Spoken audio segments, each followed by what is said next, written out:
మాజీ మంత్రి కేటీఆర్ ఆరోపణలు ఎదుర్కొంటున్న ఫార్ములా ఈ రేస్ కేసులో కీలక పరిణామం చోటు చేసుకుంది. ఈ కేసు విచారణలో ఏసీబీ దూకుడు పెంచింది. నిందితులుగా ఉన్న కేటీఆర్, అరవింద్ కుమార్, బిఎల్ఎన్ రెడ్డి, కిరణ్ రావు ఎఫ్ఈఓలను విచారించేందుకు రాష్ట్ర గవర్నర్ అనుమతిని కోరింది. ఈ మేరకు కేసులో 9 నెలల పాటు సాగిన విచారణకు సంబంధించిన నివేదికను ప్రభుత్వానికి ఏసీబీ అందజేస్తుంది.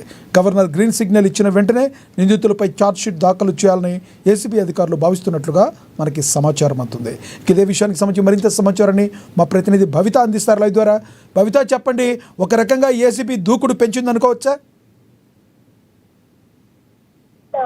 గత బీఆర్ఎస్ హయాంలో జరిగినటువంటి ఈకార్ రేస్ ఫార్ములా గురించి, గతంలో వాళ్ళు నిర్వహించిన ఈకార్ రేస్ ఫార్ములాలో నిధుల దుర్వినియోగం జరిగిందని చెప్పేసి ఈ ప్రభుత్వం కొంత కేసును ఫైల్ చేసినట్టు నేపథ్యం కలుగుతుంది. అయితే ఈ నిధుల దుర్వినియోగం సంబంధించి గత ఏదైతే ఈకార్ రేస్ ఫార్ములా నిర్వహించినప్పుడు గత ఏడాది 2023 ఫిబ్రవరిలో మొదటిసారి ఈకార్ రేస్ ఫార్ములా ట్యాంక్ బండ్ పరిసర ప్రాంతంలో నిర్వహించారు. దాని తర్వాత పూర్తి స్థాయిలో ఎస్జెన్ నెక్స్ట్ సంస్థ కావచ్చు, గ్రీన్ కో సంస్థ, ఈ రెండింటి మధ్య త్రైపాక్షిక ఒప్పందం జరిగింది. 4 సీజన్లకు సంబంధించి 3 ఏళ్లలో పూర్తి స్థాయిలో 600 కోట్ల నిధులు ఖర్చు చేయాలని చెప్పేసి దాంట్లో ఒప్పందం చేసుకున్నట్టు మనకున్నటువంటి సమాచారం. అయితే పూర్తి స్థాయిలో సంబంధించినటువంటి అంటే హెచ్ఎండిఏకు ఎలాంటి సంబంధం లేకపోయినప్పటికీ ఆ టైంలో ఎలక్షన్ కండక్ట్ ఆఫ్ ఎలక్షన్ అమలులో ఉండడము, అంతేకాకుండా ఆర్బీఐ పర్మిటీ లేకపోవడం, ఇంతే కాకుండా గవర్నర్ పర్మిటీ, ఎలాంటి ఎవరి అనుమతులు లేకుండా విదేశాలకు అంటే అనుమతి లేకుండా విదేశాలకు డబ్బులు ట్రాన్స్ఫర్ చేశారనే అంశానికి సంబంధించి కూడా పూర్తి స్థాయిలో జిహెచ్ఎంసీ నుంచి 8 కోట్ల పైన జరిమానా కూడా కఠిన నేపథ్యం కనబడుతుంది. అయితే పూర్తి స్థాయిలో 8 నెలల పాటు విచారించినటువంటి ఏసీబీ నిన్న దాదాపు 74 పేజీల నివేదికతో పాటు 1000కి పైగా డాక్యుమెంట్లను సబ్మిట్ చేసేందుకు, పూర్తి స్థాయిలో వాళ్ళ పైన ఛార్జ్షీట్ దాఖలు చేసేందుకు మరొకసారి ఇటు ప్రభుత్వ ప్రధాన కార్యదర్శితో పాటు అసెంబ్లీ స్పీకర్ కి లేఖ రాసినట్టుగా మనకున్నటువంటి సమాచారం. అయితే వీళ్ళు ప్రభుత్వం నుంచి కూడా స్పందించారు. పూర్తి స్థాయిలో ప్రభుత్వం నుంచి గవర్నర్ కూడా లేఖ రాసినట్టుగా తెలుస్తుంది. ఒకవేళ గవర్నర్ స్పందిస్తే కనుక దానిపైన ఏసీబీ అంటే ప్రభుత్వం ముందుకెళ్లే యోచనలో ఉన్నట్టుగా తెలుస్తుంది. దానిపైన ఏసీబీ కూడా ఛార్జ్ షీట్ ఫైల్ చేసే అవకాశం ఉన్న నేపథ్యం అయితే కనబడుతుంది. అయితే పూర్తి స్థాయిలో నిధుల దుర్వినియోగం జరిగిందని చెప్పేసి గుర్తించినటువంటి ఏసీబీ దానికి సంబంధించి కూడా పూర్తి స్థాయిలో ఎవరెవరు బాధ్యులుగా ఉన్నారో కూడా ఆ నివేదికలో పేర్కొంది. అయితే అప్పటి మున్సిపల్ శాఖ మంత్రిగా ఉన్నటువంటి కేటీఆర్ తో పాటు హెచ్ఎండిఏ అంటే ఐఏఎస్ అధికారి అరవింద్ కుమార్ తో పాటు హెచ్ఎండిఏ మాజీ చీఫ్ అయినటువంటి బిఎల్ఎన్ రెడ్డిలను కూడా ముఖ్యంగా ప్రధాన నిధులుగా చేరుతూ కూడా ఏసీబీ వాళ్లకు అంటే పూర్తి స్థాయిలో నివేదికలో పేర్కొన్నట్టుగా కూడా మనకు ఉన్నటువంటి సమాచారం. అయితే ఏదైతే ఏసీబీ నివేదిక ఇచ్చిందంటే వీళ్ళ ముగ్గురిని కూడా అంటే వాళ్ళు ఇచ్చినటువంటి పిటిషన్ మేరకు గత ఏడాది జనవరి 8, 9, 10 తేదీలలో వీళ్ళ ముగ్గురిని కూడా విచారించింది. మొదట అరవింద్ కుమార్ ని 8 తారీఖున విచారించింది, జనవరి 9న కేటీఆర్ ని విచారించింది, దాని తర్వాత 10న బిఎల్ఎన్ రెడ్డిలను ప్రశ్నించింది. అయితే పూర్తి స్థాయిలో వాళ్ళ విచారణ పూర్తయిన తర్వాత వాళ్ళ దగ్గర తీసుకున్నటువంటి సమాచారం మరొకసారి రెండోసారి కూడా ముగ్గురిని ప్రశ్నించింది. 6 నెలల తర్వాత జూన్ 16న మరొకసారి కేటీఆర్ ని ప్రశ్నించింది. దాని తర్వాత కూడా మరొకసారి బిఎన్ రెడ్డిలను, అరవింద్ కుమార్ లను ప్రశ్నించింది. పూర్తి స్థాయిలో వీళ్ళ దగ్గర తీసుకున్న సమాచారం తర్వాత ఏదైతే ఈకార్ రేస్ ఫార్ములా నిర్వహించినటువంటి సంస్థలు ఏవైతే ఉన్నాయో, గ్రీన్ కో కావచ్చు, ఎస్జెన్ కో కావచ్చు, వీళ్ళని కూడా పూర్తి స్థాయిలో వర్చువల్ గా విచారించింది. వాళ్ళు చెప్పినటువంటి అంశాలు ఏవైతే ఉన్నాయో పూర్తి స్థాయిలో కేటీఆర్ ఆదేశాల మేరకే ఈ ఈకార్ రేస్ ఫార్ములా నిర్వహించామని చెప్పి కూడా వాళ్ళు చెప్పినటువంటి ఆధారాలన్నింటి పైన కూడా పూర్తి స్థాయిలో కేటీఆర్ దీనికి ప్రధాన కారణం అని చెప్పేసి కూడా A1 గా కేటీఆర్ ను చేరుస్తూ నిర్ణయం తీసుకొని దానికి సంబంధించి ఏదైతే ఆరోపణలు ఎదుర్కొంటున్నారో కేటీఆర్ కావచ్చు, మిగతా వాళ్ళు సంబంధించిన వారు, వీళ్ళు ఎంతవరకు సహకరించే అవకాశం ఉందంటారు ఏసీబీకి? ఖచ్చితంగా, ఎందుకంటే పూర్తి స్థాయిలో ఇప్పటికే విచారణకు పూర్తి అయింది.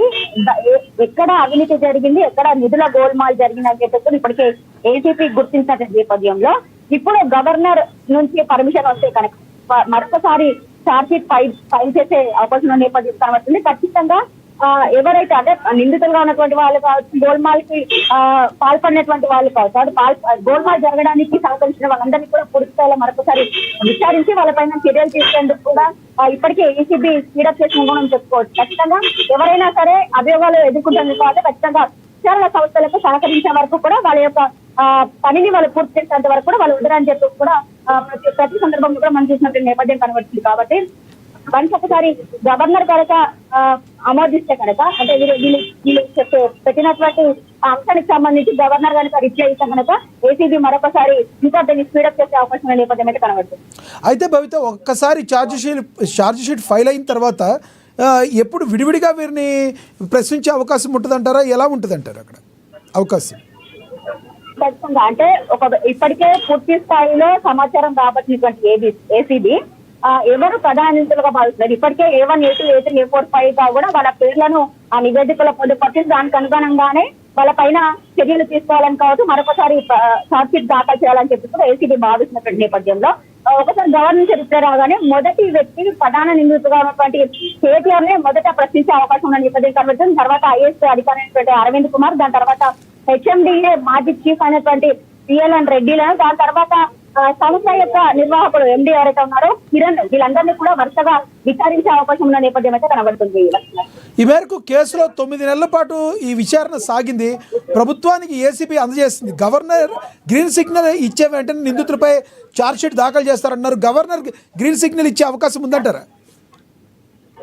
ఖచ్చితంగా, ఎందుకంటే ప్రభుత్వ సొమ్మును కావచ్చు, ఒక ప్రభుత్వం సొమ్మును ప్రజాధనాన్ని డ్యూటీ చేసి ఎవరిపైనా కూడా ఖచ్చితంగా చర్యలు తీసుకోవాలని చెప్పేసి రాజ్యాంగబద్ధమైన పనులలో ఉన్నటువంటి వాళ్ళు కావచ్చు, ఎక్కడైనా కూడా అవినీతి జరిగితే ఎవరు కూడా ఊరుకునే ప్రసక్తి అయితే ఉండదు. అయితే పూర్తి స్థాయిలో గత బీఆర్ఎస్ హయాంలో ఉన్నటువంటి నేతలందరూ కూడా చాలా అంశాలు అవినీతికి పాల్పడ్డారని చెప్పేసి కూడా ఇప్పటికే ఒక్కొక్కటిగా బయటకు వచ్చినటువంటి నేపథ్యంలో గతంలో కూడా అంటే ప్రజెంట్ ఎమ్మెల్యేగా ఉన్నాడు, మాజీ మంత్రిగా ఉన్నటువంటి కేటీఆర్ ని ప్రశ్నించాలంటే కూడా స్పీకర్ తో పాటు అక్కడ గవర్నర్ పర్మిషన్ తీసుకొని కేటీఆర్ ని ప్రశ్నించడం నేపథ్యం కనబడుతుంది. ఒకవేళ అవకాశం ఇవ్వకపోతే కనుక గతంలోనే ఎమ్మెల్యేగా కావచ్చు, మాజీ మంత్రిగా పనిచేసిన వ్యక్తి కాబట్టి గవర్నర్ అవకాశం ఇచ్చే నేపథ్యం ముందునే ఉండకపోయేది. కానీ అప్పుడు పర్మిషన్ పూర్తి స్థాయి ఇప్పటికే ఏసీబీ ఆధారాలు అన్నింటినీ కూడా సేకరించింది, ప్రధాన నిందితుగా కేటీఆర్ ని చేర్చింది. కాబట్టి ఖచ్చితంగా గవర్నర్ పర్మిషన్ ఇచ్చే అవకాశాలు ఎక్కువగా ఉంటాయి. అయితే భవిత, ప్రధానంగా ఇది రాజకీయ టర్న్ తీసుకునే అవకాశం ఉందంటారా? ఎందుకంటే గతంలో ఇదే బీఆర్ఎస్ నేతగా, జాగృతి మహిళా నేతగా ఉన్న కవిత ఇప్పుడు సస్పెండ్ అయ్యారు, ఆవిడ రాజీనామా కూడా చేశారు. దీన్ని ఏమన్నా ఉపయోగించుకునే అవకాశం కనబడుతుందా అంటారా? కవితకి కేటీఆర్కి గ్యాప్ వచ్చే అవకాశం ఉందంటారా? ఇది మరే పార్టీలకైనా లాభం చేకూర్చే అవకాశం ఉందంటారా? ఖచ్చితంగా గత కొన్ని రోజులుగా కవిత చేసినటువంటి వ్యాఖ్యలు పూర్తి స్థాయిలో బీఆర్ఎస్ కి నెగటివ్ గానే ఉన్నటువంటి నేపథ్యం కనబడుతుంది. అయితే ఈ అంశాలు కూడా కవితకి కొంత ప్లస్ అయ్యే అవకాశం అని మనం చెప్పుకోవాలి. ఎందుకంటే కవిత విషయంలో కూడా కేటీఆర్ ఎక్కడ కూడా స్పందించిన నేపథ్యం కనబడతలేదు. అంటే మొన్న మనం తాజాగా కవిత సస్పెండ్ తర్వాత వాళ్ళ పేరును తీస్తే వాళ్ళ పేరును ప్రస్తావిస్తూ చేసినటువంటి వ్యాఖ్యల పైన కూడా తర్వాత ప్రెస్ మీట్ పెట్టినటువంటి కేటీఆర్ ఎక్కడ కూడా కవిత పేరును తీసుకోవడానికి కూడా ఇష్టపడలేదు. దీనిపై కూడా కవిత కొంత ఆగ్రహంగా ఉండదు అని మనం చెప్పుకోవాల్సినటువంటి అవసరం అయితే లేదు. అంటే ఇది ఉపరాష్ట్రపతి ఎన్నిక కావచ్చు, విషయాలకు సంబంధించినటువంటి అంశాలలో కూడా కాంగ్రెస్ పార్టీ తీసుకున్న నిర్ణయాలకి కవిత సపోర్ట్ చేసినట్టుగా కూడా కనబడుతుంది. ఎందుకంటే పూర్తి స్థాయిలో అంటే కాంగ్రెస్ తీసుకున్న నిర్ణయం కూడా కరెక్టే అని చెప్పేసి కూడా పలుకు వస్తుంది.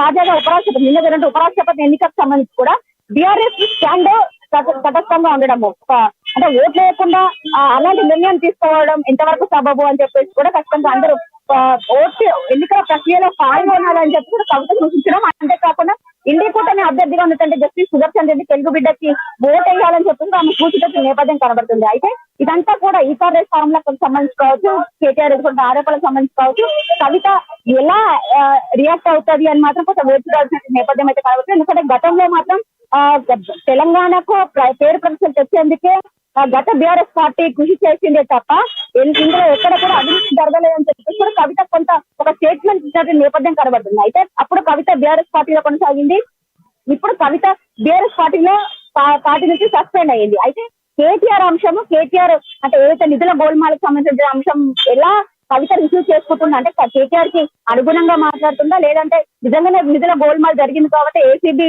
నివేదికలో పేర్కొంది అని చెప్పేసి కవిత ఏమైనా స్పందిస్తా మాత్రం కొంచెం మనం వేచి చూడాల్సిన అంశం. Thank you Bhavitha.